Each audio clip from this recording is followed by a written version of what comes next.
Мөрөн Вилла компани нь 2010 онд үүсгэн байгуулагдсанаас хойш барилгын салбарт хийж бүтээсэн 15 жилийн бүтээн байгуулалтаараа бид бахархаж явдаг үлээ. Манай бүтээлч хамт олон 2019 оноос Хөвсгөл аймгийн Мөрөн суманд Мөрөн Вилла барилгын хотгоны том төслийг эхлүүлээд байна.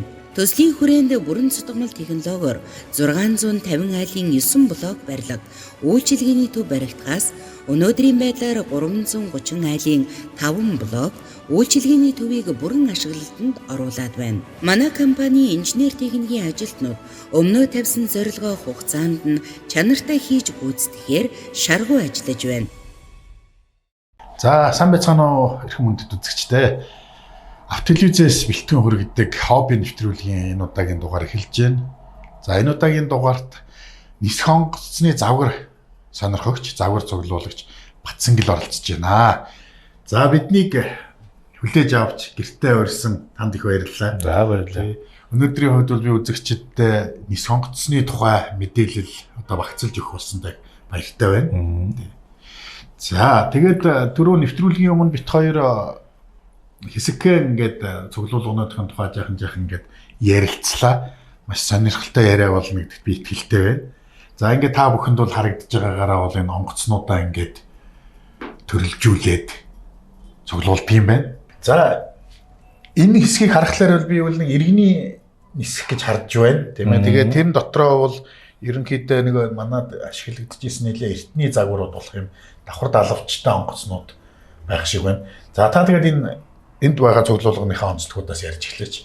За, яг таны одоо харж байгаачлан Монгол улсын одоо иргэний засгийн салбарт хүчин зүтгэжсэн агаарын хөвлгүүдийн модельүүд бол энэ хэсэг дээр бол байна.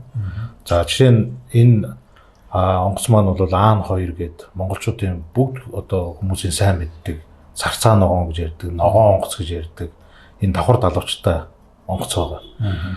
Монгол улсад бол 1956 оноос одоо 90-ад оны сүүл хүртэл одоо монголчуудыг хөдөө орон нутаг шуудан одоо бүх төрлийн чиглэлээр зөөж исэн ганц онгоц бол энэ онгоц байгаа. Ямар зорилтоор нэг хөдөө аж ахуйн зорилт. Хөдөө аж ахуй хор цацах тэр зорилгоор бол одоо ашиглаж байна. Зуршигч тээврийнх бол одоо байхгүй. Зөв. Гэдэг чинь нэг Антоновын тэр Антоновыг зохион бүтээгчийнх нь юу шүү дээ, тий. Антоновын зохион бүтээх төвчөнд үйлдвэрлэгдсэн. Дэлхийн 2 дугаар дайны дараа гарсан иргэний онгоц байж байгаа. Зүгээр манай үзэгчид санаж байгаа нэг говийн зэрэглээ киноны онгоц мөн үү? Таны яг энэ харж байгаа онгоц бол говийн зэрэглээ кинон дээр гардаг онгоц. Бүр дугаартаа гарч байгаа. Монгол 445 гэдэг. За, үзэгчдээ энэ ингээд хажуу бөөрн дээрээ Монгол 445 гэжсэн.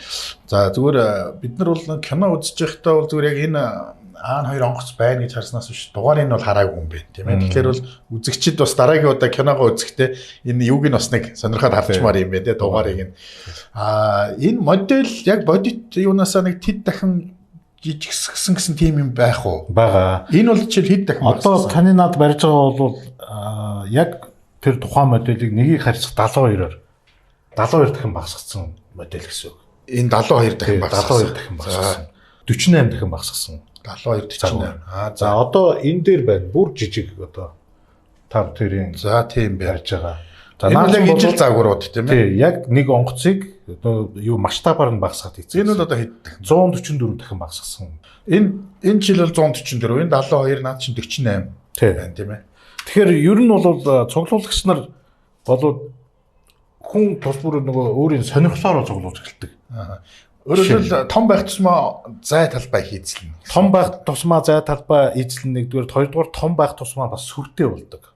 Сүртэй харагддаг тийм ээ. Деталууд нь илүү тодорхой болно тийм. Илүү тодорхой, илүү том болно гэсэн үг. Тэр хэлбэрээр одоо том болох тусмаа одоо будах, урлах ажил дээр бол илүү одоо амархан хялбар юм байна. Энэ онгоц маань жижигрээд байх тусмаа л одоо жишээ нь ийм жижигхэн алган дээр багтах тусмаа энэ дээр нөгөө будах ажиллагаа тэгэл одоо энэ дээр нөгөө бичиг үсгний ажиллагаа энэ төр бол илүү наривчлалтай болоод явна гэсэн үг. За, тийм. Тэгээд дээрэс нь яагаад ингэж нөгөө хэмжээнүүд нь өөр байгаад байдгүй гэхээр онгоцнууд маань одоо нөгөө хэлбэр хэмжээгээр одоо яг байгаа бодит байдал нь бас том жижиг үүдэг тийм ээ. Тийм байна. Тэгэхээр яг одоо жишээ нь том онгоц цуглуулдаг хүмүүс гэх юм бол жишээ нь энэ одоо манад нисчихсэн арай бас 310 гэдэг онгоц. Яг 144 дахин багасгасан хувилбар гэсэн үг.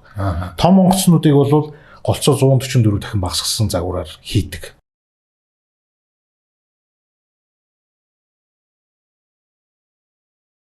Тийм харьцаатай байгаа гэсэн үг.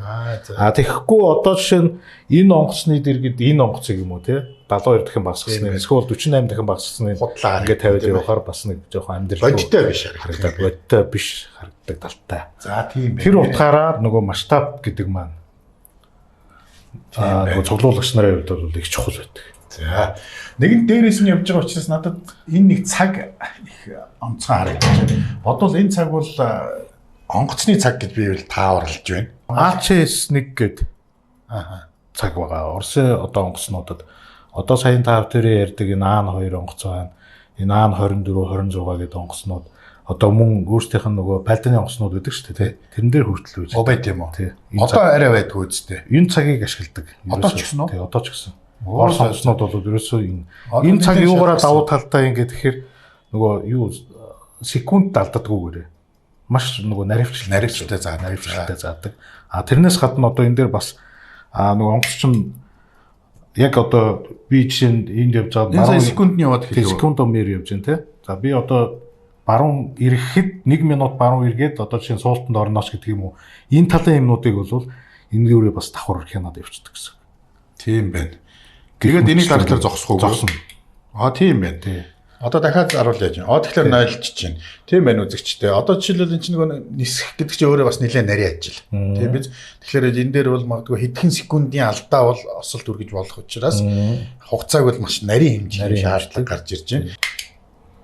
Ийм функцтэй. Тэгэхээр аль 56 оны AN2 онгоцноос эхлүүлээд одоогийн орчин үеийн байлдааны онгоцонд хүртэл ашиглаж байгаа цаг гэхээр л энэ бол үндсэндээ бол хамгийн батлагдсан найдвартай юм цаг байт юм байна. Мэдээж бол дөргөнөөс хамгаалагдана. Галнаас хамгаалагдана, тэ уснаас хамгаалалт бол сайтай гэсэн. Баталгаатай. За энэ дотор өөр ямар юм байна? Энд нэг нисдэг тэрэг харагддаг. Mi8 гэдэг энэ манад нисчихсэн нисдэг тэрэг. Мяд компанид. Одоо байгаа үст. Mi8 одоо бол Мяд компанид бол байхгүй. Энэ бол бас л нөгөө 144 дахин багасгасан. Одоо яг энэ нөгөө том онгоцнуудтайгаа харьцаа нэгтэйгэр. Энэ 144 юм уу тий. За тэгвэл энэ AN2-ын 2 бол яг бодит байдал дээр ингэж харагдах юм байна. Тий, яг л ингэж харагдана гэсэн үг. За. Тэгэл ер нь жижигрээд явах тусмаа илүү наривчлалтай нөгөө хийж байгаа моделистээс маань илүү нэгтнэмбай ажиллагаа шаардаад эхэлнэ л гэсэн үг. Түрүүн хоёлаа нөгөө энэ давхар талвчтай AN онгоц ярьж ирсэн. AN2-уудыг 445 гэсэн дугаар бол зүгээр энэ онгоцны нөгөө нэг дугаар уу эсвэл бас маркийг давхар заагаад байна уу? Онгоцны дугаар. Зүгээр л онгоцны дугаар. 202 дугаар онгоц дээр бол 445 дугаар онгоц гэж юм биш нэ. За. Энэ AN2 онгоц маань хэдэн хүний судалтай байсан юм бол? Энэ 12-оос 14 одоо зурш тээвэрлдэг ийм хүчин чадалтай онгоц. За дэлхий дээр нэг хөдөлгүүртэй хамгийн том онгоц. Олон тээвэрлдэг гэсэн үг үү? Үгүй. Олон хүн тээвэрлдэг гэдгээрээ биш. Одоо нөгөө амжилтууд багад байдаг шүү дээ. Тэрнийх нь одоо юугаараа илүү юм бэ гэх юм бол дэлхий дээр байдаг нэг хөдөлгүүртэй хамгийн том онгоц гэж явдаг. Овроор нь хэлж байгаа. Овроор. За. Тий.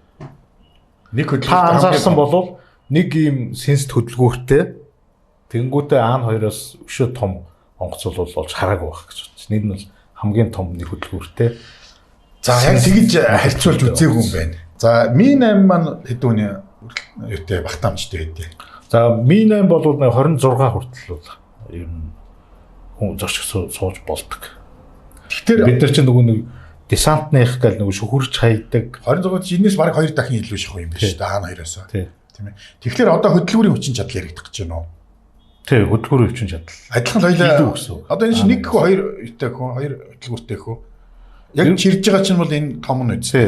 Энэ бол зүгээр залж байгаа шүү дээ тий. Наа чинь бол нөгөө чиглүүлэгч. Тий, чиглүүлж байгаа. Тэр утгаараа бол энэ бол нэг хөдөлгүүртэй орохгүй юу? Ерөнхийдөө бол хүн харахад бол нэг хөдөлгүүртэй байгаа тийм ээ. Тэгэнгүүтээ эндээ бол ер нь бол 2 гэж боддог байхгүй юу?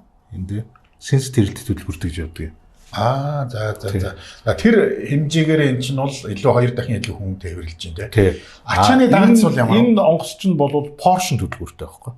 Поршн төлөвлөгөөр гэдэг маань энэ нөгөө сенс тэрэлтээс өмнөх үеийнх нь гэсэн үг. Эн чинь тэгэхээр хосолтол болох гэж тийм ээ. Сенс болон тэрэлт. Тий, сенс. Энэ бол зөвхөн поршн. Энэ бол поршн төлөвлөгөөр. За.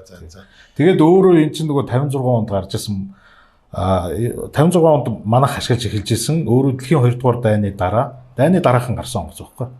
Тэгэхээр нөгөө хөдөлгүүрийн юу болов тэр үед чинь нөгөө поршн төлөвлөгөөртэй онгоцнууд нисдэг байсан. Зөв. Тэрнээсээ шалтгаалаад бас нөгөө юунууд нь даа центрээс ахуулаад зурчих суулгахаас ахуулаад бас өөр болоод явчихж байгаа.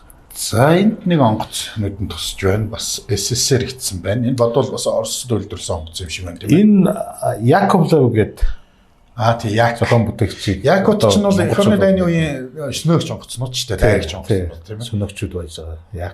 Яг 3 тэрний суурин дээр гарч ирсэн одоо энэ бол иргэний зориулттай онгоц уу? Тий, яг 18Т гэдэг онгоц байна. За, яг 18Т. За энэ яадаг вэ гэхээр хоёр ийм нөгөө нисгчийн судалтай.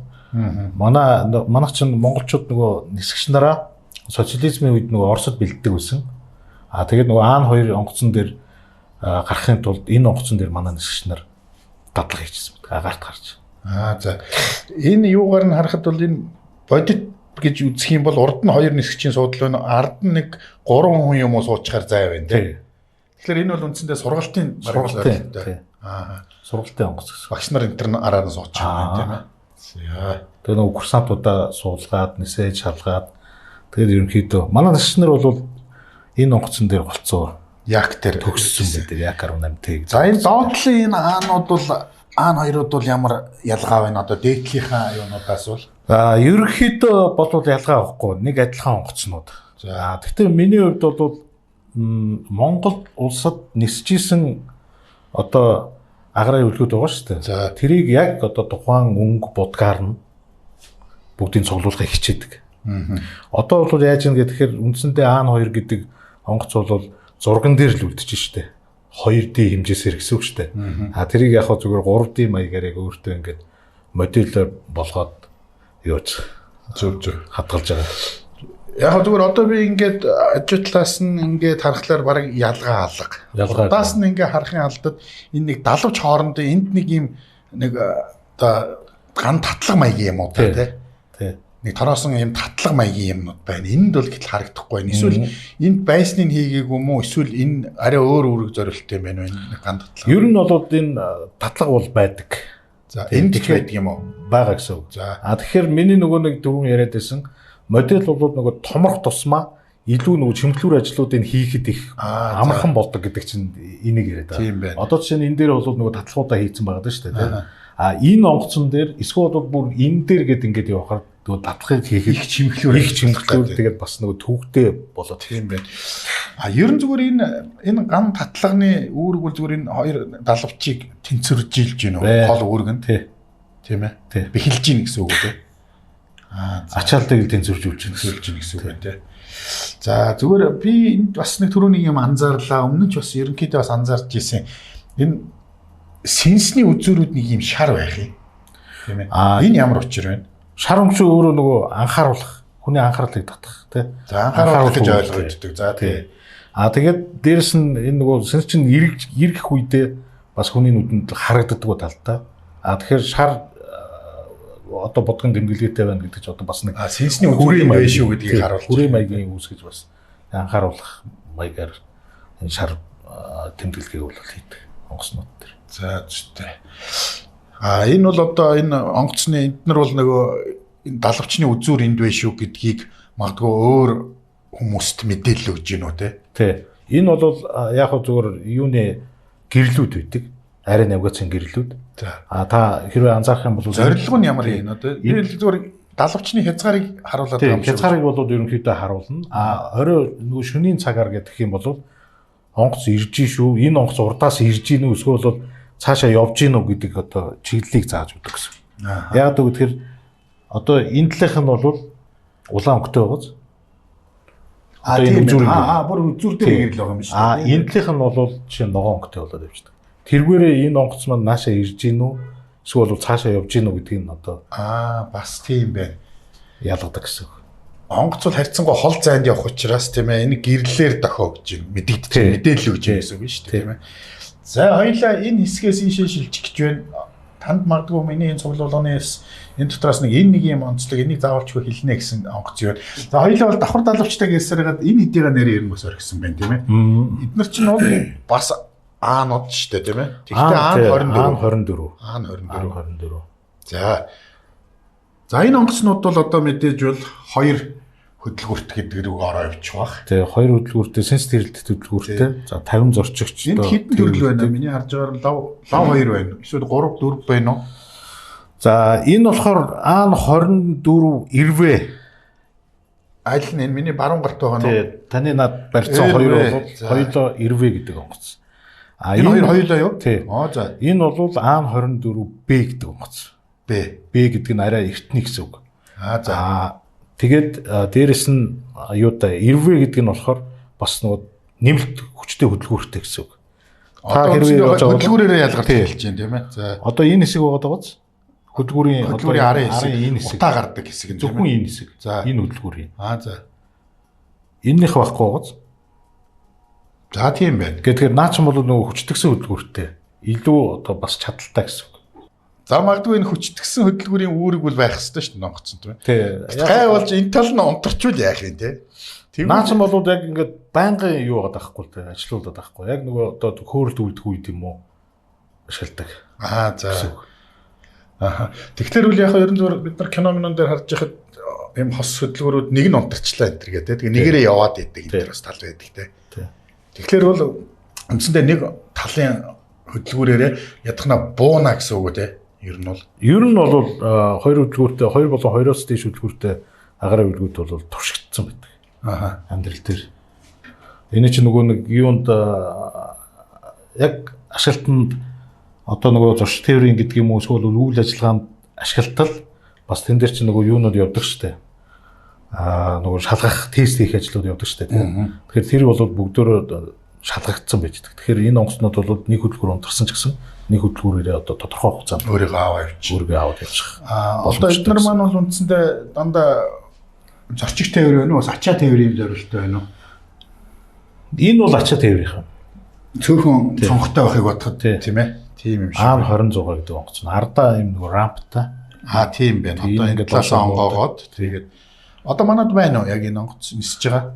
Нисэж байгаа бол байхгүй. Хамгийн сүүлд одоо миний санджаар 2007-8 оны үед сүүлийн нислэгээ хийгээд тэгээд ерөнхийдөө зогссон да. Энэ онгоцнууд бол хэдчнээ хүний юутай байна? Тахтамжтай байна. Энэ аан 24 онгоц бол 50 зорчигчтэй хөвлөх хүчтэй. Энэ онгоц бол мэдээж бол та хажууд нь энэ динозавр зурсан байхыг бодоход бол яг тухайн үед нисэж ихтэй яг ийм зурагтай байсан гэсэн үг үү? Тий. Хангар тэгээд Мят компаниас гадна хувийн хвшлийн одоо манай анхны компаниудын нэг. Тий. Голцоо нөгөө жуулчнд нисдэг байсан. Зөв.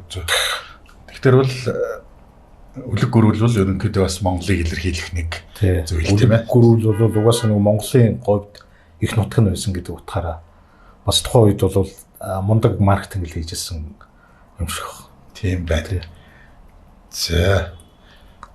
За тэгвэл хоёлаа энэ онгоцонтой. Яг хөө зүгээр гэгээлэг сайхан юм ярьж байгаа мөртлөө одоо зүгээр онгоцны сүүрэл ярих нь цаашаа ч юм. Гэхдээ нэгэнд хоёлаа онгоцны сэдв өндөж байгаа юм чинь бол бас тусгаан дурдаад өнгөрье гэж бодож байна л да тийм ээ. Зүгээр миний санаж байгаагаар бол одоо жишээлбэл мар зуулын одоо осол те отхон өнгөрийн осол гэж бас яригддаг те. Тэгэхээр бол тэнд бол ерөнхийдөө манай энэ аан 24-д бол болцоо сүрсэн байдаг тийм ээ. Тэгэхээр бол зүгээр тэр бол мэдээж яг техникийн хүчин зүйлээсээ болж исэн байдаг юм болов уу? Ер нь нисгчийн ур чадвар юмнасаа болсон байдаг юм болов уу?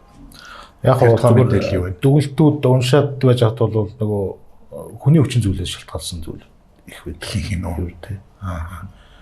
Аюулгүй ажиллагаа одоо мөрдөөгүй байдаг юм уу? Тэ 100 хүний хүчин зүйлээс одоо нисгчийн уруутай үйл ажиллагаанаас гарсан ослууд л байдаг. Одоо тэгэхээр мэдээж аан 2 бол харьцангуй жижиг учраас бол аан 2-ын сүрлийн тухай бол дил бас хүмүүс мэддэггүй тий. Гэтэл зүгээр одоо үнэн худал мэддэхгүй яриа байдаг шүү дээ. Жишээлбэл нэг аан 2-тай нөхдүүд айл хисээд те айраг мариг уугаа яваад. Одоо бид нар нэг 69-тэй айл хөдөөний айл хислээ гэдэг шиг аан хоёртой яваад айл хисдэг байл. Тэгэхээр аан хоёр бол их шалгарсан онгоц юм шиг байна те. Ер нь бол буух талбай нэг голддгоо ер нь тэгээд. Аан хоёр бол өөрөө бас нөгөө баг талбайд буудаг, гүйдэг, хөөрдөг. Ийм нөгөө онгоц учраас тэр тал дээр бол боломжтой. Одоо жишээ нь харж байгаа л нисгч бол өөрөө аэродром сонгоод буудаг. Зөв.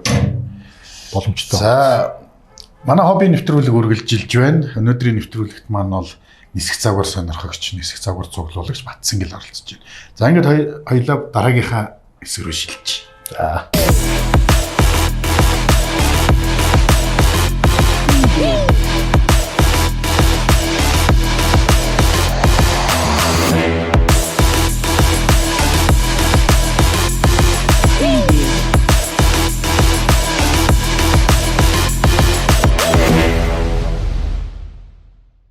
За манай хобби нэвтрүүлэг үргэлжилж байна. Манай нэвтрүүлэгт загвар цуглуулагч Батсангил оролцож байгааг дахин танилцуулахыг хүсэж байна. За хоёулаа дараагийнхаа хэсэг рүү шилжээд ирсэн. За энд төрүүчийн нөгөө аан 2 маань байна, аан 24 маань байна. Энэ нэг онгоц жаахан онцлог тусж байна, тийм ээ. Энэ арай өөр загварын онгоц шиг байх юм. Энэ ямар арк юм? Таны барьж байгаа энэ онгоц бол ИЛ 14 гэдэг онгоц. ИЛ гэдэг чинь юм уу те? Энэ чинь нөгөө illusion гэдэг зохион бүтээгч чинь тэгээ ИЛ юм байна шүү дээ, тийм ээ. Тэгээс ИЛ 14. За энэ онгоц бол аан 2 онгоцны дараа 2 хөдөлгөөртэй одоо хамгийн анхны онгоц болж зуршил тээврийн орж ирсэн онгоц 1957 онд Монгол улсад орж ирсэн. Би буруу санаагүй бол нөгөө одоо Буян тухайгийн нисэх буудал дээр нэг зогсож идэг онгоц юм тийм зогсолтоо зогсож байгаа онгоц мөн. Зүйтэй. За тэгвэл яг мөн яг энэ өнгөөрөө байдаг шүү дээ тийм яг энэ нэг өнгөөрөө байж байгаа гэсэн. Монгол 104 гэдэг. Яг энэгээрээ байгаа юу. Монголд хэд байсан юм ил онгоц? Монголд үндсэндээ бол 7 байсан байдаг. За тий. 2 нь ачааны, 5 нь бол зуршил тээврийн онгоц. Энэ бол зорчигч тээврийн баг. Энэ бол зуршил тээврийн онгоц. За энэ бол зүгээр өмнөх нөгөө аан 24-өөс техникийн үзүүлэлтийн үед бол ямар болж гарч ирсэн юм бол?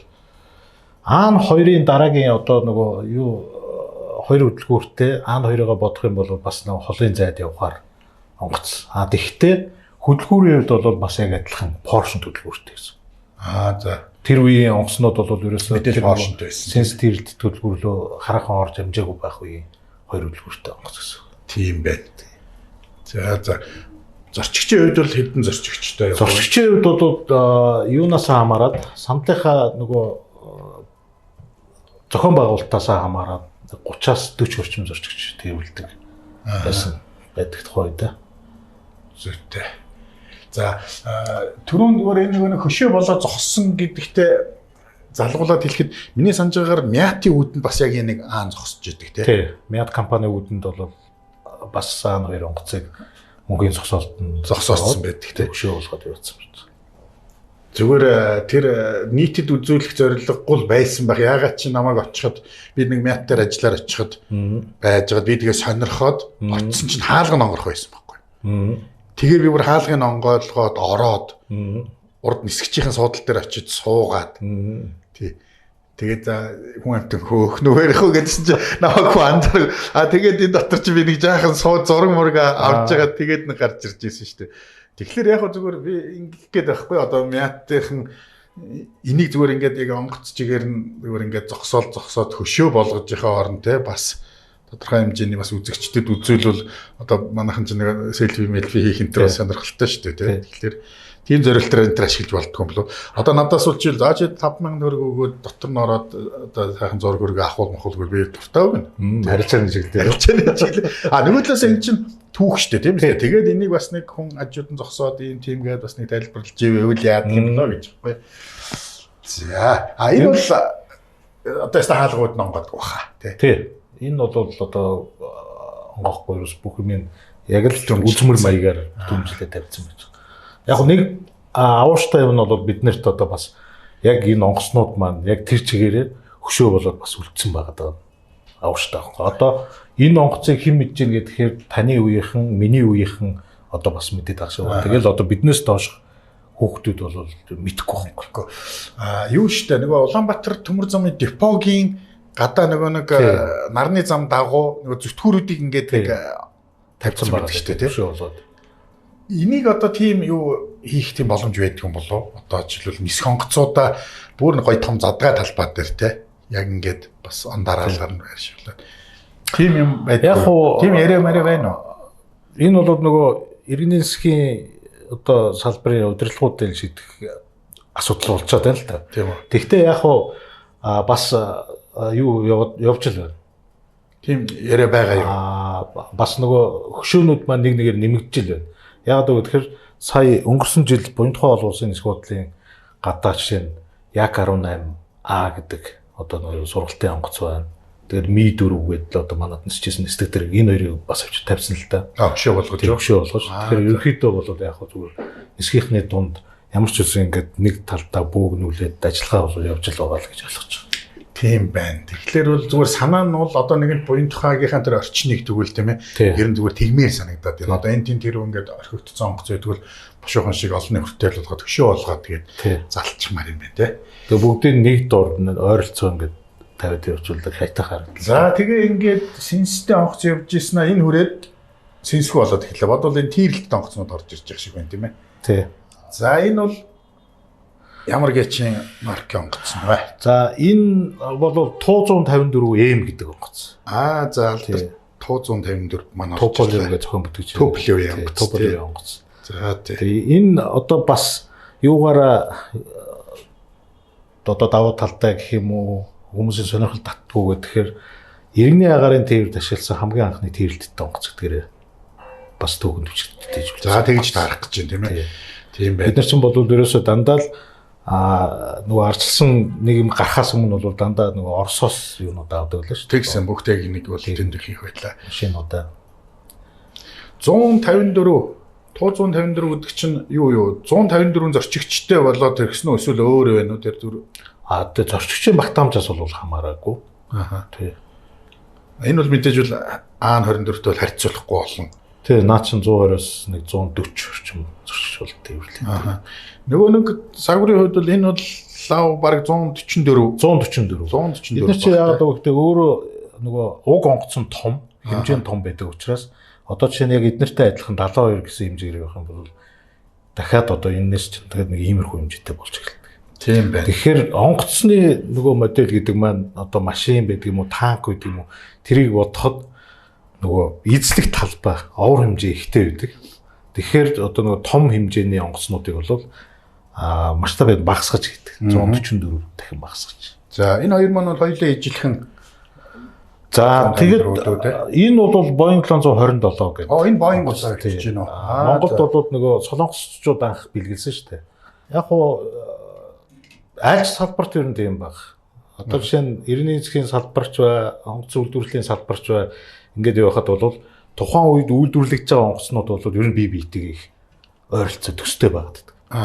Одоо жишээ нь энэ Туу 154, Boeing 727 энэ хоёр бол нэг үеийн онгоцнууд. Нэг цаг үе. Тэгсэн мөртлөө яг одоо хэлбэр хийцэн явж гисэн баг. Тий андуурахтахаар гэж байна тий. За энэ бол Boeing уу?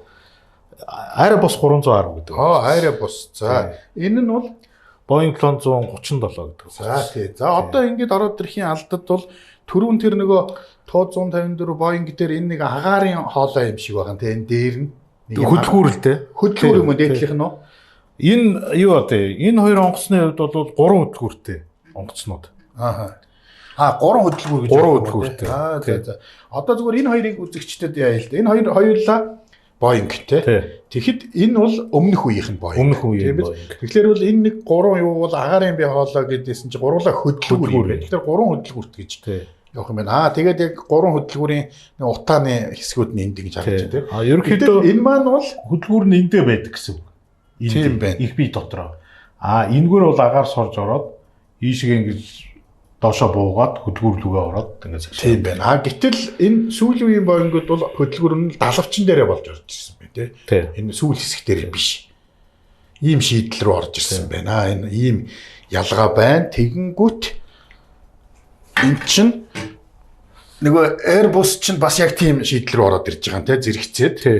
Бас яг далавчин дээр хөдөлгөөрт. Одоо бол сүүлийн үеийн онгоцнууд бол бүгдээрээ дандаа далавчин дээр хөдөлгөөртэй байгаа шүү дээ. Энэ бас нөгөө юунаас шалтгаалаад байна гэхээр нөгөө аэродинамик талаас их шалтгаалж байгаа. За. Одоо энэ 3 хөдөлгүүр ард байгаа шүү дээ, тий. Тэгэхээр үндсэндээ хөндийн төв болвол энэ ардаа ирчдэг. За тийм биш. Тэгэхээр нөгөө аэродинамикаач бодсон, нөгөө юугаа эдийн засгийн үр ашигаа бодсон ч гэсэн одоо сүүлийн үеийн онгоцнууд голлож ийн гэсэн үг шүү дээ. Голлуулж хөдөлгөөрөө хийж ийн тийм ээ.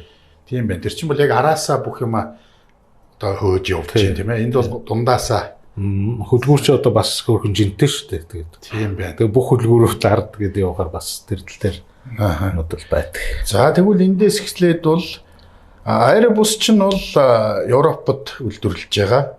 Boeing чинь Америкт үйлдвэрлэж байгаа тийм ээ. За энэ 727 гэд энэ бол нөгөө Америк онгоц шүү дээ. Тэгээд энэ онгоц анх орж ирснээр одоо нөгөө Монгол нисгч нар монголчууд ерөнхийдөө барууны техниктэй ажиллаж эхэлсэн эхлэх шилжилт эндээс гарч ирсэн байна тийм. Аха тийм байна.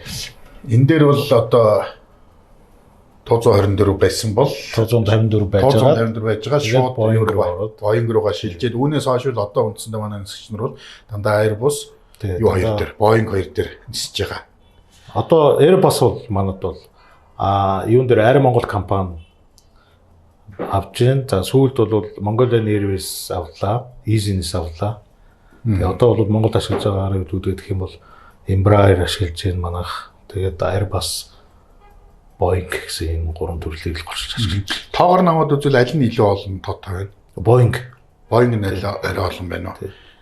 За энэ хоёрын одоо ялгаа юу вэ? Энэ хоёр бол одоо зүгээр үйлдвэрлэсэн зохион бүтээгдсэн оноороо бол хоёр өөр үү? Энэ Airbus хоёр өөр. Яг зүгээр энэ 727 гэдэг агаараа үйлдвэргээ нөгөө ашиглалтын цаг дуусаад тэгээд Miat компани бол энэ 310 гэдэг онгоц авсан. Airbus 310. За. Тэрний дараа Boeing 737 гэдэг агаараа үйлдвэргээ аваад тэгээд ерөнхийдөө одоо бол дандаа Boeing-ороо яваад явчихж байгаа гэсэн. Ашиглаад явж байгаа. Энийг ягаад одоо борсын гэхээр энэ онгоц чинь одоо та мэдж байгаа нэг далавчин нэг цөмрөөд нэг техник үйлчлэгээ хийж аваад нэг далавчин нэг цөмрөөд тэгээд нэг баахан асуудал болоод ирсэн шүү дээ нэг хэсэг. Монголд уу? Тийм Монголд. Төгснөө. Тийм. Цөмөр нь гэхээр механик үйлчлэл байна тийм ээ. Тийм. Хүн дээгүүр нь явж байгаа цөмөрцөн гэсэн үг юм яасан. Техник үйлчлэгээ хийж байгаа л тэгээд танкрат руугаа орцсон л гэж л ярьж. Тэр манайхны хүчин зүйл, хүний хүчин зүйлээ асуудал одоо юунаас авсан тэрийг нь бол сайн мэдэхгүй байна. Тэгээ тэрнээс болоод энэ онгоц бол юу болсон? Францаас нэр ирж шалгасан. Тэгээд одоо зөрчил дээрж болно гэсэн. Гэхдээ Монгол улс бол дахиж ашиглаагүй энэ онгоц. Зөв. За зорчигчийн тооны хувьд бол энэ хоёр ямар харьцаатай байдаг бол? Зорчигчийн тооны хувьд бол энэ Boeing бол энэс нарийн их биетэй агаар үйлдвэр гэж явдаг. Тийм ээ. Энэ ч хоёулаа нөгөө 144 хэмжээгээр багасгасан тийм ээ. Энэ Airbus болохоор юу та. За одоо ингээд үзэгчдэд харуулхад тий энэ Airbus нь бол хамаагүй өргөн байна тийм. 1.5 дахин ч юм уу баг тэгж харагдаж байна. Уртын хэмжээний хувьд ч гэсэн арай урт юм байна. Арай том юм байна. Зорчигчдын хувьд бол Airbus бол юунасаа Boeing 737-оос хамаагүй илүү. Хамаагүй илүү юм байна. Энэ далавчны хэмжээч хамаагүй. Сандлын юу ч гэсэн одоо жишээ нь энэ цонхон талдаа 3 сандал, нөгөө талаас 3 сандал гэдэг ингээд 6 нэг игнэндээ 6 сандалтай байдаг бол энэ юуных бол 8 битг. Голоороо дахиад 2. Голоороо 4. Тэгээд цонхон талдаа 2. За тийм байна. Тийм байна. Ялч юу н овор хэмжээгээрээ бол багтаамж ихтэй гэдгийг нь харагдаж байна тийм ээ. Манад бол энэ юуны ачааны Boeing байгаа илүү юу лээ? Ачаа тээврээр бол одоо агарын тээвэрлэгч нар оруулж ирж байна да. Энэ карго онгоцнуудыг. За энэ доошоо ямар онгоцнууд? 737 800 Boeing-ийн онгоцнууд байна. Тэгэд энэ ягаад ингээд нэг загварын онгоцнууд үйж ингэ байгаад байгаа юм гэдэг. Тэгэхээр би түрүүн танд хэлжсэн тийм нөгөө хаана хоёртай хад. Ер нь Монголд яг ямар онгоц байсан тэрийг л хийж үлдээ гэсэн миний нэг юу байна. Та анзаарч аваад бол одоо жишээ нь Mongolian Airlines гэдэг бичгний хэлбэр хүртэл өөр баг. Шрифт нь хүртэл. За хоёр янз том багч үү тийм үү. Тэгээ тэр нь арай том харагдаж байна. Энэ арай жижиг юм байна. Тэгэхээр яг бодит байдал дээр ийм байсан юм байна тийм ээ. Энэ онгоц бол одоо жишээ нь энэ үеийн гэсэн хөдөлгүүрийн хэсэг энэ төр бол ийм гүн хөх хөнгөтэй байсан гэдэг юм уу тийм ээ. Тийм байна. Энийх бол доод нь ингээд саарлж гэдэг юм уу. Ааха. Тэгэхээр яг Монголд одоо яг л ямар онгоцнууд үсэ яг тэргээр нь л хийж явж байгаа гэсэн. За энэ нэг онгоц бол бас нэг өвөрмөц онгоц байна. Энэ ямар марк онгоц вэ? Cessna 172 гэдэг энэ Америк онгоц. За. Тэгээ одоо Mongolian Aviation Academy гэдэг нисгчнэр бэлдэж байна да. Энэгээрөө. Тий, энэ онгоцоор. Одоо хуучин болоод энэ нөгөө яг 18 Т гэдэг онгоцоор бэлдэжсэн бол одоо баруун онгоцнууд. Зинглээ аваад өгдөөд байгаа. Энэ хоёулаа нөгөө нэг 72-оор багасгасан онгоцоо хэмжээ бол 48-аараа багасгасан хоёулаа. За тэгэхээр энэ бол 72, энэ бол нөгөө 48 гэхээр хэмжээний хувьд бол нөгөө өөр болоод байна. Гэхдээ ер нь яг сургалтын зорилттой учраас нэг урдлын хойр зорчигт дээр ард талд нь хяналтын нэг заавар ажиллагааны хүмүүс суудаг ийм зорилттой юм байна те. За. Тийм байна. Ер нь их ойролцоо гэдэг юм байна. За. Өнгөрсөн жилээс ашиглаж хэлж байна да манай улс наад онгоцож байна. За хоёлаа дараагийнхаа хэсэг рүү шилжихээс өмнө орхигдсон юм байна уу? Энэ дээрээс. За төөрч юу ах вэ? За энэ бол юу нэх штэ Ан 30 гэдэг түрүүн энэ нөгөө жижигүүд дээр бол байгаагүй. Тий. Наад онгоцч юм байна. Ан 30. За энэ чинь бол юу муу шал өөр болоо явчлаа те. Энэ урдлын хошуун хэсэг. Тий. Тэр бол энэ ер нь ямар зорилтоор ингэ урдлын ингэ шилэн болгодог байсан юм бол? Энэ Ан 24 онгоцны суурин дээр хийгдсэн агараас зураг авах зорилттой онгоц. За. Тэгэхээр энд хүмүүс суугаад зураг авах гэсэн үг. Тий. Нөгөө газрын зураг энэ төр авдаг онгоц чинь ганц Монголд ерөөсөө ганц л байсан онгоц 15 цаг. За. 79 онд орж ижсэн. Үндсэн зорилт нь бол агараас зураг авах. Одоо голцоо нөгөө хил хязгаар тодорхойлох байдаг юм уу, газрын зураг гаргах байдаг юм уу? Тэр үед ашиглаж байсан онгоц. Тийм байна. Бүгд найрамдах Монгол ард улс гэдэг энэ дээрээ ингээд алгавчин дээр ингэсэн байхыг бодоход бол нэлээд эртний. Тий. Онгоц байх гэж юм тийм ээ. За их мөндөд үзэгчтэй хобби нэвтрүүлэг үргэлжилж байна. Бид хоёрын яриа бол нэг хэсэг нь энэ түрээ дууслаа. Ингээд дараагийнхаа хэсэг рүү орё.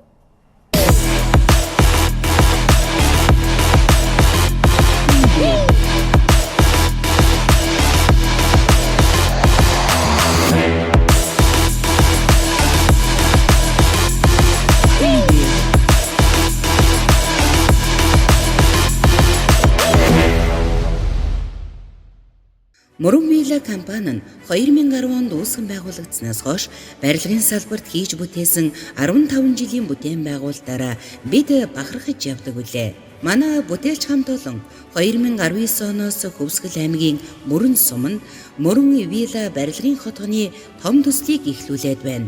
Төслийн хүрээнд бүрэн цутгамал технологиор 650 айлын 9 блок барилга, үйлчилгээний төв баригдахаас өнөөдрийн байдлаар 330 айлын 5 блок үйлчилгээний төвийг бүрэн ашиглалтанд оруулад байна. Манай компани инженер техникийн ажилтнууд өмнөө тавьсан зорилгоо хугацаанд нь чанартай хийж гүйцэтгэхээр шаргуу ажиллаж байна. За ингээд Батцэнгэлийн маань дараагийн нэг цуглуулгын хэсэг бол ингээд анзаарах дээр бол ерөнхийдөө дандаа цэргийн онгоцнууд, цэргийн зорилттой онгоцнууд харагдчих шиг юм тийм ээ. За энэ хэсэг бол сая тав дээр өмнө юу болсон гэсгүүд бол дандаа нөгөө Монгол улсад нисчихсэн манай улстай холбоотой түүхэн онгоцнууд байсан байна. Яг үнэ үзэгчдэд бас тэрийг хоёлаа тодтох хэрэгтэй тийм ээ. Энэ бол дэлхийн одоо онгоц бид хоёр яриаггүй тийм ээ. Монгол улсад нисчихсэн иргэний зорилттой онгоцнуудын тухай өмнөх хэсгүүдэд ярьлаа. Тий. За одоо бол энэ хэсэг бол яг хөө зүгээр байлдааны онгоцнууд, иргэний онгоцнууд тэр зарим одоо сонирхол татсан загварууд байгаад байгаа. За энэ бол бас Америкийн сонирхч онгоц шиг байна да. Америкийн сонирхч онгоц F4 гэдэг. Энэ F4. Энэ чинь хэдэн байлаа? F14. F14 энэ F4. За F4. Наач бол нөгөө Солонгосын дайны үеэр одоо байлж ирсэн. Зөв. Энэ бол 1 2 3 4 5 6 7 8 9 пожин тэгч ийм онгоц байна. Энэ бол юу? Нөгөө нэмэгдэл түлшний сав. Тийм үү. Тэгвэл 8 юутай юм байна. 8 пожингаар зэвсгэлсэн. За. Бас 2 юутай юм байна тийм ээ. За энэ нэг сайхан амтан байна. Энэ бол өстой сум шиг идэв да. За та яг л зүг гэлээ. SR71 гэдэг Америк онгоц. Энэ тагнуулын онгоц. Хэлбэр нь угаасаа ийм навтгар багт уустай тийм байна. Та анзаарч байгаа бол одоо далайн ёроос руу ойртох тусам одоо тэр амьтдуудыг хэлбэртэй байдаг. Хавтгаа болдог. За тий. Нөгөө дээрээс ирж байгаа даралттай холбоотой тий. Далайн гүн байгаа даралттай холбоотой. Тэгэхээр энэ онгоц бас өөрөө бас яг тийм хэлбэртэй болдог. Тийм байна. Хавтгаа юм байна. Тэгэхээр энэ онгоц бол Америкийн нөгөө тагнуулын онгоц байгаа. Хурд нь бол дууны урднаас 3.2 дахин их хурдтай. Оо за. Тэгээд юу одоо хамгийн одоо дээр гарсан өндөр гэх юм бол 25,000 м. Газар. Оо за гадаргаас уу. Одоо иргэний агарын тээврийн одоо бидний суугаад энэ нисээд 10,000 м-т явж байгаа. Тэгээ 11,000 12,000 л явж байгаа шүү дээ. Тэрнээс 2 дахин илүү гарсан илүү. Энэ тэгээд ямар зорилттой вэ? Онгоцон дээр онгоц ачсан юм шиг марагдаад байх юмаас. Тэгээ наач нь бол бас өөрөө тагнуулын онгоц. Энэ дээрээс салж нисэх юм. Харин би түрүүн тэгэж харсан. Одоо нөгөө чинь усан онгоцон дээрээс ингээл зарим юунууд хөөрдөг шүү дээ. Одоо жишээ нь F14 мөрөв гэдэг шиг. Энэ онгоцон дээрээсээ хөөрдөг. Нисэх онгоцон дээрээсээ нисэх онгоц нисэх нэ тий. За энэ бол ч чамд байлаа. Зорилттой юм онгоц. За. Одоо яг зүгээр үзэгчтэй зарим нэг маань шүүмжилж магадгүй ялангуяа онгоц сайн мэддэг хүмүүс бол магадгүй Оросууд ийм онгоц байхыг үгүйсэхгүй тийм ээ. Хоёулаа бол бит хоёрын хувьд бол Оросыг юу Америкийг одоо нэг магтан дуулах гэдэг юм биш. Зүгээр энэ онгоцны хувьд одоо үзэгч миний хувьд одоо төрж байгаа сэтгэл бол яалтчгүй энэ бол бүр арай нэг тийм онцлог юм байна л да. Хэрвээ магадгүй таны цуглуулганд Оросын бас юм тагнуулын онгоц байвал бас тэр онгоц нь ч гэсэн өргөц юм байх юм үгүйсэхгүй тийм биз. За. За энийг би бол алдарт Конкорд онгоц гэдгээр нь бол таньж байна. За энэ бол одоо бол байхгүй тийм биз. Энд чинь бол гэхдээ тухайн үедээ бол иргэний агарын тээврийн онгоцон дотроо бол бас хувьсгал гаргаж исэн онгоц болоо гэж би бодож байгаа тийм. Та зөв ярьж байна. Тийм. Энэ дуунаас хурдтай онгоц иргэний агарын тээврт ашиглаж исэн онгоцнууд бол энэ Конкорд байгаа. Франц, Английн одоо хамтарсан нэгдлээс гаргасан. Бас англичууд хамтарсан байдсан. Би ч дан Францын онгоц гэж бодоод. Дараа нь бол Оросууд бол яг энэ онгоцтой адилхан бас 144 гэдэг онгоц бас хийж байна. 144 гэдэг чинь энэтэй өрсөлдөж гаргаж ирсэн онгоц юм уу те? Тэгээд яг хэлбэр энтрийг харах юм бол ерөөсөө яг л адилхан юм. Хошууг нь арай дуурайгыг бах те. Дуурайч юм уус. Ерөөсөө ялгаа байхгүй. Оросын хувьд бол яг энэ дээрээс бас нэг юм даалгавч энэ дээрээс гарч ирдэг. Тэргээрээ л өөр. Тэрнээс бусд хэлбэр хэмжээ бол энэ хошуу аль доошоо юм бид юм уус. Тийм. За. За тэгэхээр яг зөв үзэгчид бол бас нэг юм сонирхолтой тухайн үед бол одоо нэг хүйтэн дайны үе гэх тийм ээ социализм коммунизм гэдэг дэлхийн мөн үндсэндээ хоёр ийм систем хуваагдсан үед нэг талдаа өрсөлдөөн бол бас аливаа нэг зүйлийг урьдчилуулах тийм том хөшүүрэг болдог байсан тийм ээ. Тэгэхээр бол хоёр системийн хоорондын өрсөлдөөнөөс болоод бол магадгүй техникийн салбар тийм дундаа онгоцвол бас тодорхой хэмжээнд хөгжлийнхаа бас гарааны одоо хөгжлийн өндөр түвшиндээ байсан. Тийм биз? Тэрний нэг жишээ бол үнэхээр Францууд энийг хийнгүүт Оросууд 144 гэждэг. Тийм биз? Ер нь одоо ингээд Нисхонсны түүхийг аваад үзсэд сонирхоод харсан ч гэсэн тийм байдаг л та. Дэлхийн 1-р дайны үед байлж ирсэн онгоцнууд ямар байсан бэлээ те. Тэрний дараа дайн тулаан гэдэг юм болсны дараа бол заавал юу хурцтай байл të хөрчлөн тэгж таарна. Тэгээд дараа нь сенситивт төлөвлөгөөртэй, тэрэлт төлөвлөгөөртэй мэтлээ ингэж явсан. За энэ бол алдарт Оросын мигүүд орж ирж байгаа шиг байна тийм ээ. Тий. Стрижи гэдэг уран нислэгийн групп байдаг. За Орос бол хоёр одоо томоохон уран нислэгийн групптэй. За. Нэг нь Стрижи гэдэг энэ МиГ-29 гэдэг онгоцоор үзүүлбэр үзүүлдэг. За тэгэхээр энэ онгоцны онцлог бол юу вэ? Энэ онгоц бол өөрөө хүнд онгоц. Хүнд. За нэг нисгчтэй юм байна. Нэг нисгчтэй. Тэгэнгүүтээ нөгөө хүнд гэдэг нь юу гэдэг вэ гэхээр уран нислэгийн хувьд үзүүлбэр үзүүлж байгаа онгоцнууд бол одоо бусад одоо улсуудын хувьд бол дандаа спорт юм уу эсвэл хөнгөн онгоц байдаг. Маневрлах чадвартай байхын тулд тийм тэрийг үзүүлдэг. Орос бол ийм хүнд сөнөөгч онгоцоор хийдэг хоёр сөнөөгчтэй. Нэг нь бас чадaltaй улсуудын 27 30 гэдэг русский ВТС буюу нөгөө Оросын хөлөг баатарууд нөгөөх нь Стрижи гэдэг ийм хоёр групп. Тийм байна. Тэгэхээр бол энэ том нэгдүгээр тэгээд нөгөө хүнд сөнөөгч онгоцоор үзүүлж ийн гэдэг бол бас ур чадвараа гайхуулж байна гэсэн үг тийм. За 1 2 3 4 5 6 юм пуужинтэй. Энэ бол одоо түлшний нэмэлт цаг гэдэг лөө тий. За бас ингээ юм мэдээд ийс түрүү энэ чинь пууж ингээ тайлбарлах гэдээсэн чинь. За уран нислэгийн юмнууд бол ингээ нөгөө хүний хараа булаахад буддаг. Тийм байна. Одоо энэ онгоц бол юутай байгуустай хараацай байгуустай. Дээрээс нь харсан, доороос нь харсан. Хараацай. Тийм биш үү нэрэ? Хараацай. Тийм байна. Энээр ингэж анзаараагүй юм байна. За энэ бол одоо хас тэмдэгтэй байхаа гэдэгт бол Германы онгоц байна. Дэлхийн 2 дугаар дайны үед одоо ашиглаж байсан германчуудын сүнэгч онгоц. Мессершмитт 109 Мессершмитт тийм ээ. Жинхэнэ одоо нөгөө 2 дугаар дайны үед дээр бол агаарт ноёлжсэн түүх нөвчөжсэн онгоц. За энэ онгоцны хувьд бол Германы Люфтваффегийн нисгч одоо Адольф Галланд гэдэг нисгч байдаг. Нийтдээ 705 одоо дайны нислэг хийгээд 104 онгоцыг сүнэжсэн. Аас нисгч. Сүүлд одоо Германы онгоцсон онгоцнуудын юу байна үгүй те? Онгоцнуудын доо. Өөрөө бол нөгөө юу Walt Disney дэх дуртай. Тийм байна. Бас нөгөө Mickey Mouse онгоц. Тийм байна. Mickey Mouse зурцсан байсан байна. За тийм байна. Яг нь юунуудыг ажиглаад байхад баруун зүрх юм Америкууд, Европуудыг хараад явахад бол нөгөө онгоцон дээр юм зурх нь бол их тийм юу гэсэн юм. Хязгаарлагддаг байсан юм шиг. Чөлөөтэй. Тийм ээ.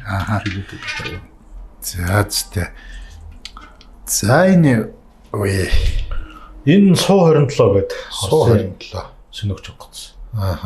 Одоо энэ онгоц чинь нөгөө юун дээр бас нөгөө уран нислэгийн групп дээр үзүүлдэг. Пугачов гэдэг нэрээ бичсэн байна тийм ээ. Энэ хажууд кабины хажууд дээр. За нэг юм онгоц байна. За ингээ явж итэл нөгөө тоон дотор үсэг цогж явна гэчээр за энэ хувьсгалт Монгол гээд бичсэн Маршал Чойсон гэж бичсэн. Энэ манай нөгөө монголчуудын бэлгээр бүтсэн хувьсгалт Монгол танкын цугааны бүрэлдэхүүн орж исэн Т-34 юм шиг байна тийм. Т-34 танк байгаа. Яг миний хувьд бол хэдийгээр онгоц сонирхдаг ч гэсэн Т-34 танк бол монголчууд Оросуудад дэлхийн 2 дугаар дайны үед юу ажилласан. Танкын бариад бэлгэлж ирсэн тийм. Танкын цугаа. Тийм. Монголын ард түмний хөрөнгөөр болсон. Тэгээд тэр утгаараа хувьсгалт Монгол танкын одоо цугаанаас нэг нь Маршал Чойсон гэсэн танк нь бол байх нь зүйснийх юм аа гэж хийж тавьсан шүү дээ. Тий. Гоё харагдаж байна. Зүгээр ер нь 20 дугаар зууны танкуудыг ингээд нөгөө эренблээд нөгөө шинжээчид тий шалгаруулсан чинь Т-34 танк нэг номерч гисэн билээ шүү дээ. Яг зүгээр техникийн үзүүлэлтүүдийг аваад үзэхдээ Германы тэр нөгөө мундаг барс ирвсүүд бол мундаг байсан юм шиг байгаа техник үзүүлэлт юм. Гэтэл энэ чинь ингээд нэг олон талаас нь харддаг юм байна л та. Тийм ээ. Тэр талаас нь аваад үзсэн чинь бүх шалгуураараа бол үндсэндээ Т-34 бол нэгт орж исэн гэж. Тэр би нэг тийм мэдээлэл авсан. За тэгэхээр энэ яалтчгүй түүхэн. Одоо манайд ч нөгөө танктай өшөө гэдэг байдаг шүү дээ тий. Т-34 өшөө зайсан байгаа. За энэ маань бол цэргийн нисдэг тэрэг байна. Цэргийн нисдэг тэр Ми-24 гэдэг. Ми-24. Тий. Одоо Монгол улс бол энэ нисдэг тэргийг бас ашигладаг. Надаан зэрэг ангид байдаг. Монголд байд юм уу тийм? За. За энэ бол мэдээж бол мундаг. Нөгөө Америкийнх чинь бол Apache билүү те. Тэс нэг нисдэг хэрэг байгаа шүү дээ Apache. За ингээд доошогоо энэ Airbus байна. Энэ бол арай өөр загвартай юм байна те. За энэ ачаа тээврийн зориулттай юу? Та яагаад тэгж харав? Гүнж ингээд нөгөө овортой байна шүү дээ ингээд. За яг зөв. Тийм байна. Жишээл энд бол цонх алга хүн суух ямар ч юм алга те. Тэгэхээр бол их том оврын юмыг тээвэрлэх нэ гэж хардж байна. Энэ Airbus бол нөгөө дөрвөн улсын консорциум байдаг. Уртлаасаа ингэж Герман, Франц, тэгээд нөгөө Их Британи, Испани гэсэн ийм дөрвөн улсад үйлдвэрлэгддэг. За. Жишээ нь одоо далавч Францд юм уу, өөр нь Англид ч юм уу гэдэг ингээд тусдаа үйлдвэрлэлүүд нь байдаг. Тэгээд нэг одоо жишээ нь Францын Тулуузд ч юм уу очиж угсрах бүгдийг нэг цул болгох ажлууд хийгээд явахад нөгөө Airbus-ын юунуудыг зөөж авчирдаг. Том деталуудыг сэлбүүд. Тийм байна. Тийм зорилт. Тийм зорилтоор хийгдсэн онгоц юм. Тэгэхээр бол яг овртой юм тээвэрлж байгаа учраас хоёрхан хөдөлгөөртэй байна. Би бол жишээлбэл энэнийхээ жингээр яах юм бол доотлол мараг 4 байх хэрэгтэй шүү дээ хөдөлгөөр бол. Тэгэхээр бол нэг хүнд юм бол нэг тээдэг юм шиг байна. Би бол их овртой юм тээдэг болов гэсэн. Тий. Одоо энэний дотор ч нь л гэхэд чинь онгоцны их бие тууж явж байгаа шүү дээ. Энд начаа. Тий, арим бас. Тийм зорилттой. За, тийм зорилттой юм байна. За энэ дээр өөр танд өөрийнхөө цуглуулганаас энэ Орос онгоцоо Америкийн Боингийн онгоц B25 гэдэг. За санаж байгаа бол Совдын иргэн онгоц шүү дээ нэрээ. Тийм бэ. Нэг төршгүүдэд хятадын нутаг дэвсгэр дээр буусан. Яг үнэ. Тий. За тэр онгоц чинь яг энэ миний гарт ингээд байж байна. Ялч нөгөө буудагчийн самхаг монгогтай тий ингээл. За энэ бол түүхэн онгоцоо ялтчихваа. За тэгвэл одоо ингээд энэ хэсэг маань үндсэндээ ингээд өндөрлж байна тийм ээ. За нэвтрүүлгийнхаа дараагийн хэсгээр уулзцгаая.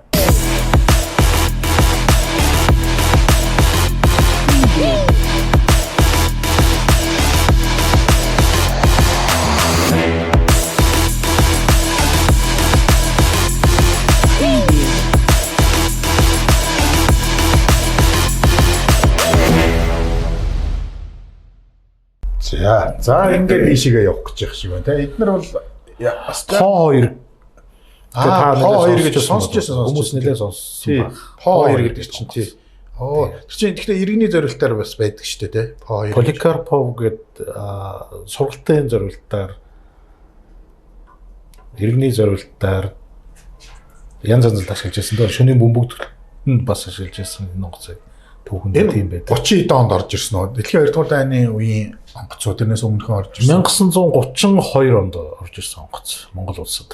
За тийм байна. Миний эмээ лавгжуу гэж өгшин байсан. Тэгээд манай эмээ чинь өөрөө нөгөө юугаар Батлан амгалт туслах нийгэмдгийн шугамар онгоцноос шүхрээр бууж исэн юм эмэгтэй байхгүй. За. Тий. Тэгэхээр бол манай эмээг ярьж исэн байдаг байхгүй. Би По2 гэдэг онгоцноос одоо шүхрээр буудаг байсан гэдэг. Тэр онгоц эмээ маань бол одоо энэ онгоцноос шүхрээр бол өсөрч исэн байх гэж байна тийм юм байна. За энэ бол арай өөр болоо явах уу? 95 гэдэг.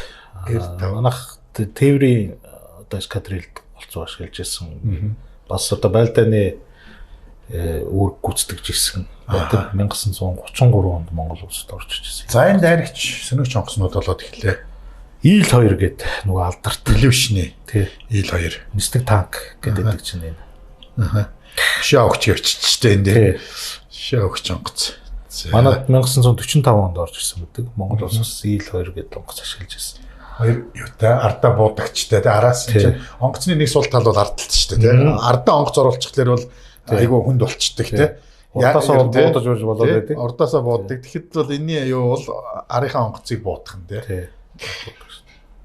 За үедээ бол хамгийн мундаг одоо хоёгийг энэ онгоцонд хийжсэн байдаг. Ил-2 гэдэг.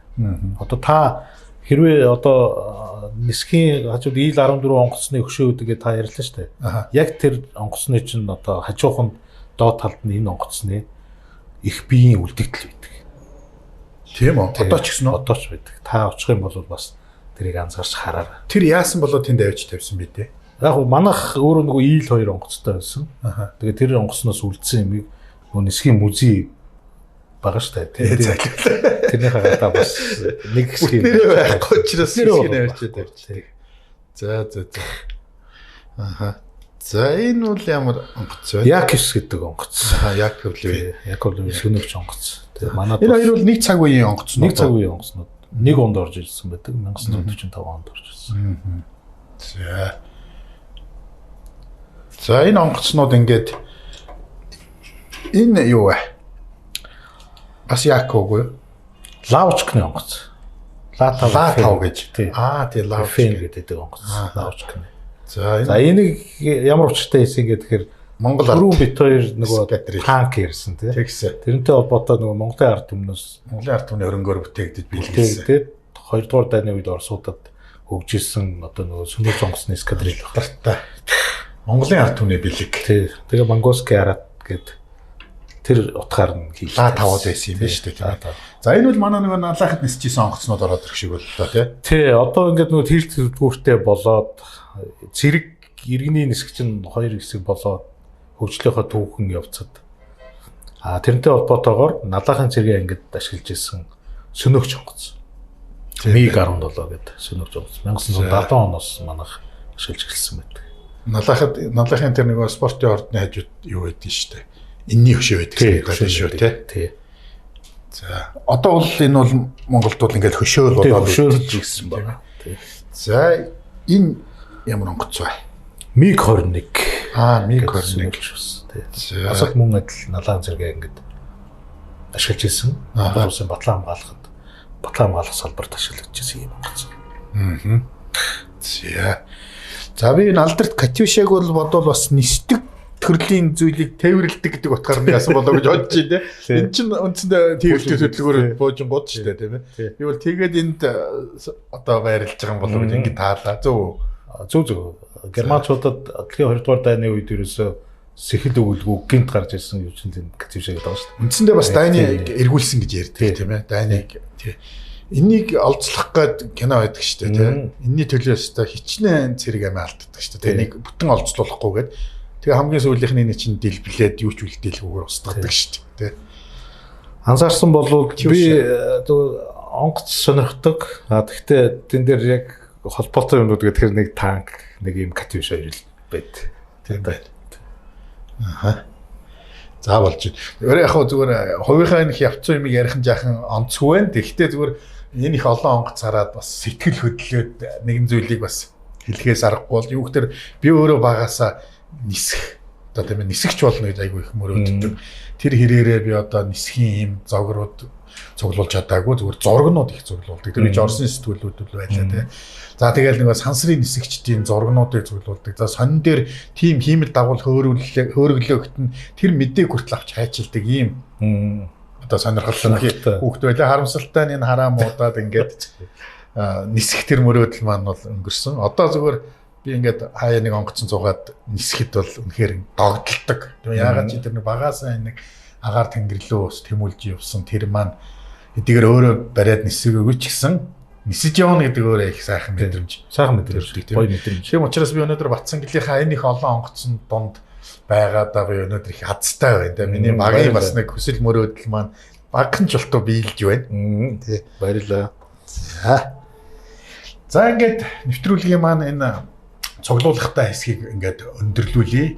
За яриад бол их олон юм ярина. Тэгэхээр бол одоо дараагийн хэсэг рүүгээ шилжээд тэн дээр яриагаа үргэлжлүүлээ.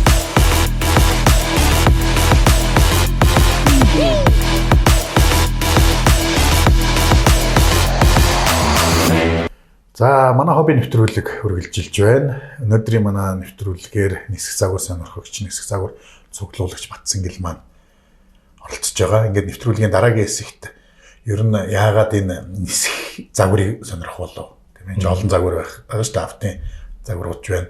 Түрүү яриан дотор ч юм бол бас танк цуглуулдаг хүн чигээд гарч байгаа шиг байна. Тэгэхээр таны хувьд яагаад онгоц цуглуулах болов тийм ээ? Энээс яриа байл. За миний хувьд гэх юм бол энэ бас нөгөө хүүхэд байхаас юута онгоц сонирхож эхэлсэнтэй маань холбоотой. Миний аав энэ онгоцны техникч хүн байдаг. Тий. Хүүхэд байхад одоо саяын одоо таны үзүүлээд байдаг АН 2, АН 24 гэдэг онгоцнуудад л одоо баг өслөө хүүхэд настай. Тий, хүүхэд нас. Тэгээд тэрнтэй холбоотойгоор ер нь хүүхэд наснда хүн сонирхсан юм чинь бол тэр чигээрээ үлдчихдэг юм байна.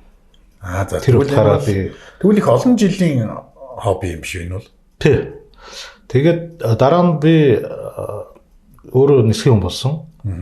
Тэгээ хойно Оросын албаны улсын Санкт Петербургт нисхийн сургууль төгссөн.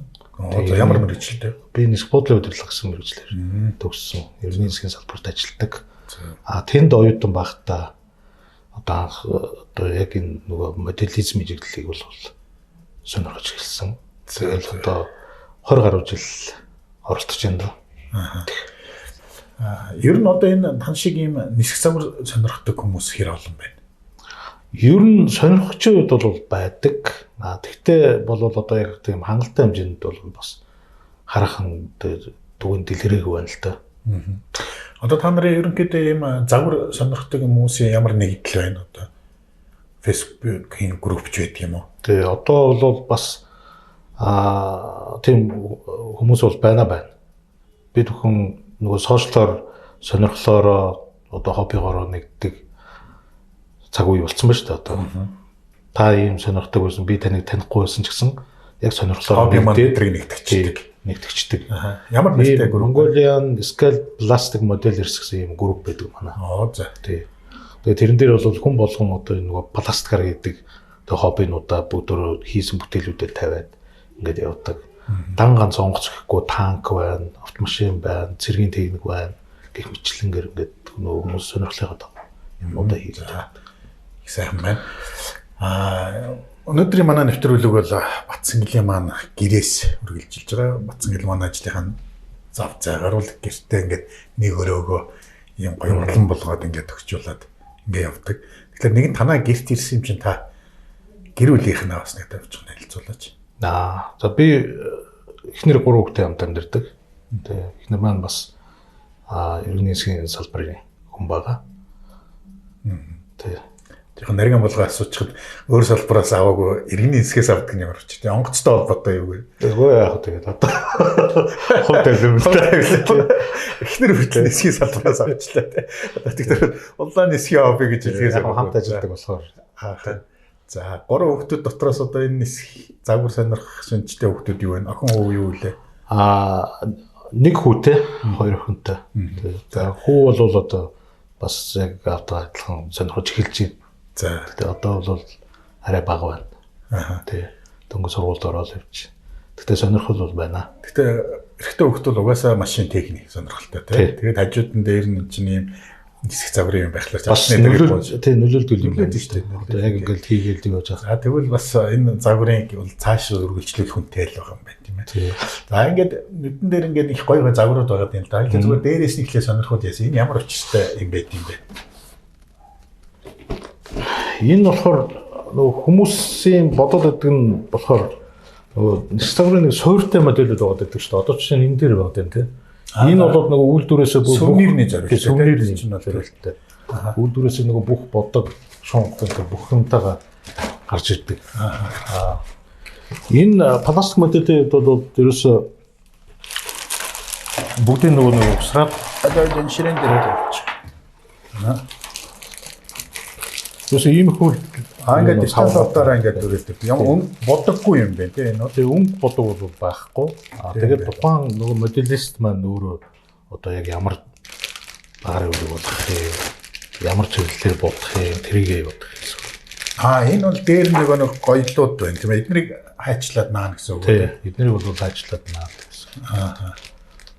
За тэгээ энэ нь бол өөрөө юутайгаа заавартайгаа байх шиг байна. Энэ одоо ингээд заавартайгаа тэгээд үлждэг. За ерөнхийдөө бол моделистийн хувьд бол яг одоо энэ харьцтай юмны нугсраад энийг наагаад одоо тэр нэг гоёлын наахасаа илүүтэйгээр одоо чинь энийг бол би яах гэж авсан гэхээр Монгол улсын одоо нэг Батлан салбарт ашиглаж байгаа MiG-29 гэдэг онгоцны загвар. Тэгэхээр сая одоо тэр юуг наалтуудыг наахгүйгээр яг манай улсад ашиглаж байгаагаар хийн гэсэн. Нөгөө соён боёмбоо тавиад бодож яваа. Яг тийм байна. Яг тийм байна. Нөгөө дугаар монгорын тавьж байгаа. За. Энэ бас нэг хийж байгаа явцтай нэг тийм загвар байх шиг байна тийм. Тий. Энэ юуны загвар? Сая та бүхэн яриа дээр цус дурддагдаад өнгөрсөн нөгөө халах голын 80 жилийн ой дээр нэг Русский VTZ гэдэг орон засгийн групп манай дээр нөгөө хүүд болоод тэр үзүүлбэр үзүүлсэн шүү дээ. Улаанбаатар дээр нэг Улаанбаатар дээр тий. Тэр чинь энэ онгоц юм уу? Тий, тэрний одоо онгоцны моделийг хийгээл бачинда моделийг нэгээр нэмчих санаатай л ажиллаж байна. Одоо энэ бол хэдэн хувьтай жилүүл явж байгаа загвар? За одоо ерөнхийдөө нэг 80 орчим хувьтай. Одоо эндээс авч ашигласан гэсэн үг байна тий. Одоо яалтч юу нэрээ дугуй мууны хэсэг энэ төр байх шиг байна тий. Энд байгаа нь бол дугуй байх шиг байна. Ганц нэг гоёонод байгаа юм уу та тий. Одоо ерөнхийдөө бол нөгөө будгийн ажил маань дууссан, угсралтай ажлууд маань л одоо үлдэж байна гэсэн үг. Одоо энэ дээр бол нөгөө бодож өрөөд явуулсан. Энэ бодогнууд юу вэ? Энэ тусгай зориултын бодогнууд үү? Яг энэ загварт зориулсан бодогнууд. Загварт зориулсан. Ерөнхийдөө нөгөө хорог гэсэн үг. Ааха. Hobby color гэж байна Тий. Тийм байна. За тэгэхээр бол одоо түрүүчийн жишээлбэл тэр нөгөө өнгөгүй энэ загвараа бол угсарчж байгаад тэгээд энэ будагнуудаараа одоогийн Монголд байгаа бодит загварлуу нь оруулж будна гэсэн үг тий. Одоо энийг гэх юм бол жишээ нь эннийх гэдэг шал өөр онгоцны одоо зүгээр нөгөө байлдааны онгоцчны юм камуфляжны байдаг шүү дээ. Өнгөлн талт маягийн бодолттой. Тийм жишээ нь модель байгаа байхгүй. Тэгээд энийг бол би тэр юугаар русский витиз буюу уран нислэгийн группээр хийж бодож байгаа нь. Одоо ер нь дуусах тал руу орол. Зөв. Одоо энэ жишээлбэл энэ онгоцны энэ загварууд одоо Монголд зүгээр зардаг тийм газар байдаг юм эсвэл та нар өөрсдөө зориуд захиж авчирт юм уу? Одоо Монголд яг нэг үе бодоход ганц хоёр зардаг газрууд нэгдэж эхэлж байна. Тий. Тэрнээс бид нар ч нөгөө гадагшаа нэг юу сургалтын төр явахаараа нөгөө хобби юм болохоор яг тэр дэлгүүрүүдээр нь ороод юмнуудаа модельүүд аваад өөрчдөг гэсэн. За ерөнхийдөө манай нэвтрүүлэг бол ерөнхийдөө өндөрлөгт өгч байна. Тийм ээ. Тэгэхээр нэвтрүүлгийн төгсгөлд бас телевиз үзэгчтэй хандаж магадгүй хүүхэд залуучуудтай хандаж тийм ээ. Бас хэлэх үг байвал хэлээч. Яагаад гэвэл би бол зүгээр энэ загвар энийг ингээд бариад суусан хүүхэд бол сууд сурах юм болов уу гэдэг. Эний чинь нэг ч тийж амархан бариад зөрөн дээр бол наачихгүй бах тийм ээ. Тэгэхээр бол адглал хүүхэд нэг сууд сурах жагаад төвчээртэй байх ийм дагуу талтай юм болов уу гэж. Тэгээд тэрнээс гадна одоо бас яг нөгөө мэдлэгийн хөрөгийг бас нэг хэлэх тийм ээ. Одоо жишээ нь нэг онгоц хийж байгаа юм чинь тэгэхээр тухайн онгоцныхоо түүхээс ахуулаад судлаад ер нь хаана ямар зорилтоор ашиглаж ирсэн ч гэдэг юм уу. Гэх мэтлэнгийн талаар нэгдүгürt мэдлэг тал дээр бас нэмэр болчихж байгаа. Хоёрдугаарт одоо сая таны ярьдгаар одоо нөгөө суран төвчээртэй болно гэдгийг явуулж байгаа. Гуравдугаарт гэдэг нь техник сэтгэлгээ бас арай дээр босдог болов гэж боддог шүү дээ. Тэг бахын ч бас нэг бүтэц үзээд эхэлж шүү дээ. Бүтэж өгөрөө тийм ээ. За манай нэвтрүүлэг төгсгөл хэсэгтээ ирж байна. Тэгэхээр Батцангил маань одоо үзэгчдтэй болон одоо техник сонирхдаг хүүхд залуучуудтай хандаж хэлэх зүйл байвал манай дэлгэцийг ашиглаад үг хэлж болно. За ерөнхийдөө энэ хоббигоор хичээллэх нь бол бас нэг 2-3 давуу талтай гэж би бол хардыг. Нэгдүгээрт нь бол тухайн одоо хүнийхээ сонирхож байгаа зүйлийнхаа мэдлэгийн талаарх мэдлэг байгаа. За энэ талаар бас тэлэх. Тухайн одоо хийж байгаа зүйлийнхаа жишээ нь одоо энэ онгоцыг хийж илээ гэдэг энэ онгоцтой холбоотой түүх одоо ямар газар яаж ашиглаж ийсэн гэх мэтлэнгийн талаар энэ бол бас мэдлэг таны мэдхүү талаасаа бол бас тэлэгдээд явдаг. За нөгөө талаасаа гэх юм бол бас нөгөө хүүхд багчууд залуучуудад бол бас нэг төвчээртэй гэх үү тэ хичээнгүү гэх үү тал руугаа болдог гэж ингэж би ойлгодог. За 3 дугаарт гэх юм бол бас нөгөө техник сэтгэлгээ тал дээр бол бас арай илүү хөгждөг ийм давуу талтай гэж би бол боддог. Тийм учраас одоо хүүхд залуучуудыг бол бас нэг яг чиглэсэн чөлөөт цагаа зөв боловсон өнгөрүүлэх хоббитой байгаарай гэдэг талаас нь хэлж байгаа. За их баярлалаа. Тэгээд өнөөдөр манайхаар зочлоод нэвтрүүлэг хийж байгаа Танай телевизийн хамт олонд би бас баярлсан талхаснаа илэрхийлж байна. Та одоо түрүүн бас ярьжсэн би бол одоо багаасаа юм нисгэж болох сонирхолтой байсан гэж ингэж ярьжсэн. За тэр утгаар нь би энэ говийн зэрэглээ гэдэг кинон дээр гарч ирсэн түрүүн одоо та бүхэн яриадсан энийг бол Танай телевизийн хамт олонд бэлэг болгон өгж байгаа маа. Ямар гоё. Нэгдүгээр одоо таны сонирхолтой холбоотой бэлэг өгж байгаа бол бас сэтгэл өндөр байна. Обстой байдаг юм. Маш их баярлалаа тий. Та байршуулад тэгээд хүүхэд насныхаа, залуу насныхаа одоо дурсамжийг сэргийж байгаарай гэдэг үгнээс бэлэг болгоё. Маш их баярлалаа. Тэгээ манай хобби нэвтрүүлэгт оролцож байгаа оролцогчд маань бол одоо бидэнд бол бас сэтгэлээсээ дурсгалын зүйл өгдөг. Тэгээ бидний одоо энэ цуглуулган дотор бол энэ хаана хоёр онгоц маань бол хүндтэй байрыг эзэлнэ. Тий. За тэгээд өнөөдрийн манай нэвтрүүлэг ингээд өндөрлж байна. Манай өнөөдрийн хобби нэвтрүүлгийн зочноор нисэх загвар цуглуулагч нисэх завхар сонирхогч Батцангил маань оролцлоо. Тэгэхээр бид нар бол дараагийнхаа олон загварын нэвтрүүлгээр та бүхэнтэй уулзнаа. Тэгэхээр дараагийн нэвтрүүлэг хүртэл түр баяртай.